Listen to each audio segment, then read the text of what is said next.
الحمدللہ وکفا والصلاة والسلام علی سید الانبیاء اما بعد اعوذ باللہ السمیع العلیم من الشیطان الرجیم بسم اللہ الرحمن الرحیم قل یحییکم ثم یمیتکم قل اللہ یحییکم ثم یمیتکم ثم یجمعکم الی یوم القیامۃ لا ریب فیہ ولکن اکثر الناس لا یعلمون۔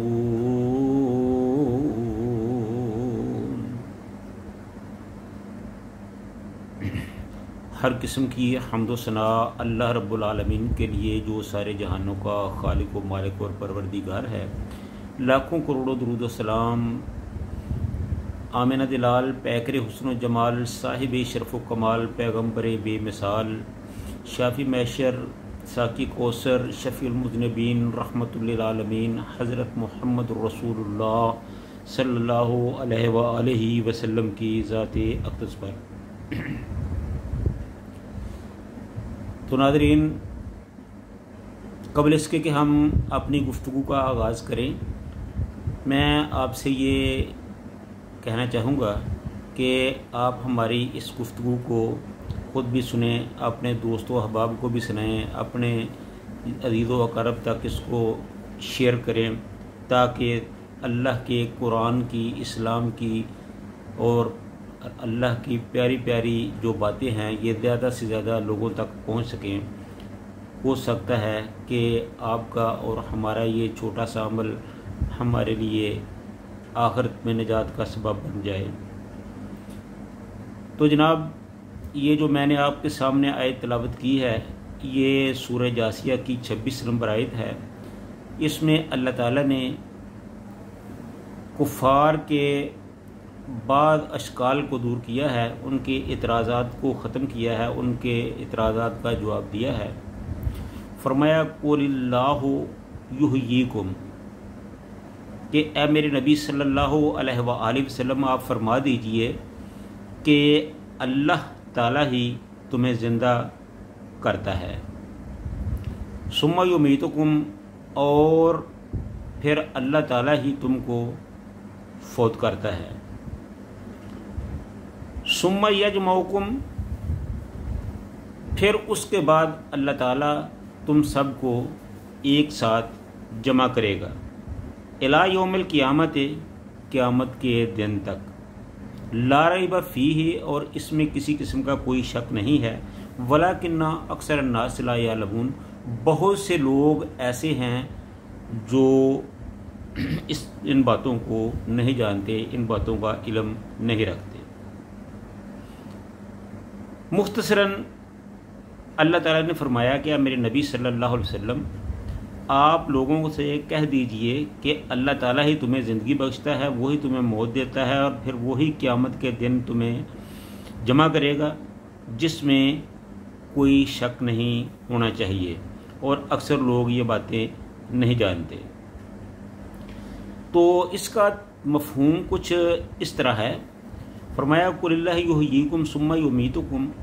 یہ ان کی مزعومہ حجت کا جواب ہے، کفار کی حجت کا جواب ہے کہ تم اپنے اختیار سے اتفاقاً پیدا نہیں ہوگے، نہ تمہاری موت تمہارے اختیار میں ہے،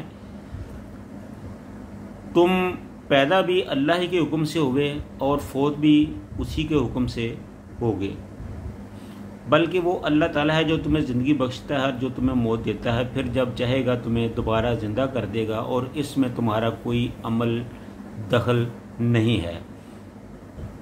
یہ ایک اللہ تعالیٰ کا طے شدہ اصول ہے۔ اس کے بعد فرمایا ثم یجمعنکم الی یوم القیامت، یعنی تمہیں الگ الگ زندہ نہیں کرے گا، بلکہ کچھ لوگوں کو ایک وقت زندہ کیا، کچھ لوگوں کو دوسرے وقت، اور کچھ لوگوں کو پھر کسی وقت، بلکہ نہیں، اللہ تعالیٰ ایک دفعہ ہی قیامت کے دن تم سب کو دوبارہ زندہ کرے گا، اور پھر تم سے اس کے بارے میں، تمہاری زندگی کے بارے میں سوال و جواب ہوں گے۔ اس کے بعد فرمایا لا ریب فیہ ولکن اکثر الناس لا یعلمون، یعنی قیامت واقع ہونے میں کوئی شک نہیں ہے، مگر اکثر لوگ اس کا انکار اس لیے کرتے ہیں کہ وہ جاہل ہیں، وہ حقیقت کو نہ جانتے ہیں نہ جاننا چاہتے ہیں، اور اپنی خواہش کے خلاف نہ کسی کی بات سنتے ہیں نہ سمجھنے کی کوشش کرتے ہیں۔ تو اس لیے اللہ تعالیٰ نے فرمایا، سورہ ملک کی یہ آیت ہے، اس میں فرمایا کہ قالوا لو کنا نسمع او نعقل ما کنا فی اصحاب السعیر، وہ کہیں گے کہ اگر ہم سنتے ہوتے یا سمجھتے ہوتے تو بھڑکتی ہوئی آگ والوں میں نہ ہوتے، یعنی اس وقت ان کو یہ ساری باتیں یاد آئیں گی جب وقت ہاتھ سے نکل چکا ہوگا۔ تو اب وقت ہے کہ اللہ تعالیٰ کی باتوں کو سنیں، سمجھیں، ان پر عمل کریں، قیامت کی تیاری کریں، قرآن کی رہنمائی حاصل کریں، شریعت پر عمل کریں، اللہ کے فرامین پر عمل کریں، تاکہ قیامت کے دن ایک تو رسوائی سے بچا جا سکے، اور دوسرا ہم اللہ اور اس کے رسول کی نظروں میں سرخرو ہو سکیں، اور پھر اپنے آپ کو جنت کا حقدار بنا سکیں اور جہنم کے عذابوں سے خود کو بچا سکیں۔ اللہ تعالی ہم سب کا حامی و ناصر ہو اور قرآن و سنت پر عمل کرنے کی توفیق عطا فرمائے۔ وآخر دعوانا ان الحمد للہ رب العالمین۔